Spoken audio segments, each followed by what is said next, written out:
আগন্তুক 30 বছৰলৈ শাসনলৈ নাহে কংগ্ৰেছে সংখ্যালঘু ভোটাৰক প্ৰতাৰণা কৰি আহিছে। এআইডিএফক ভোট দি সংখ্যালঘু লোকে যেনেকৈ ভুল কৰিছিল কংগ্ৰেছক ভোট দিও ভুল কৰিছে বুলি অনুতপ্ত হ'ব সংখ্যালঘু লোক। আগন্তুক উপনিৰ্বাচনত নগাঁও লোকসভা সমষ্টিৰ সংখ্যালঘু লোকে বিজেপিক ভোট দিব।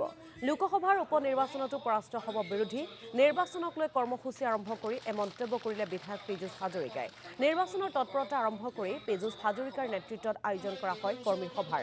ৰূপহীহাটৰ জুৰিয়াৰ সংখ্যালঘু অধ্যুষিত এলেকাত দলীয় সভা বিজেপিৰ।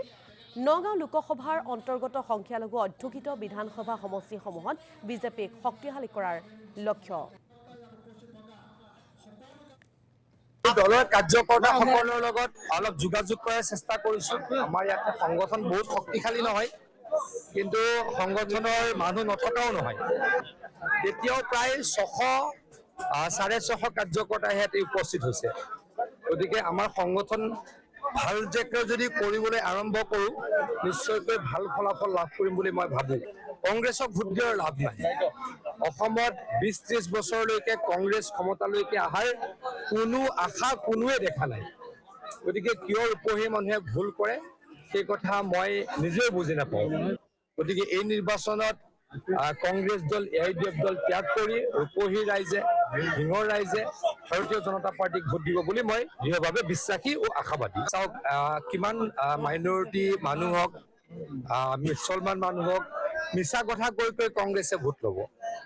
এদিন নিশ্চয়কৈ মুছলমান ৰাইজে বুজিব যে কংগ্ৰেছক ভোট দি ভুল হ'ল। যেনেকৈ এতিয়া এআইডিএফক ভোট দি ভুল হ'ল বুলি কৈ আছে।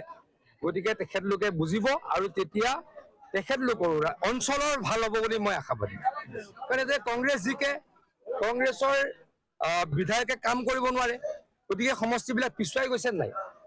সমষ্টিবিলাক পিছুৱাই থাকিব নে সমষ্টিবিলাক আগুৱাব লাগিব? সেই সিদ্ধান্ত ইয়াৰ জনসাধাৰণে ল'ব লাগিব।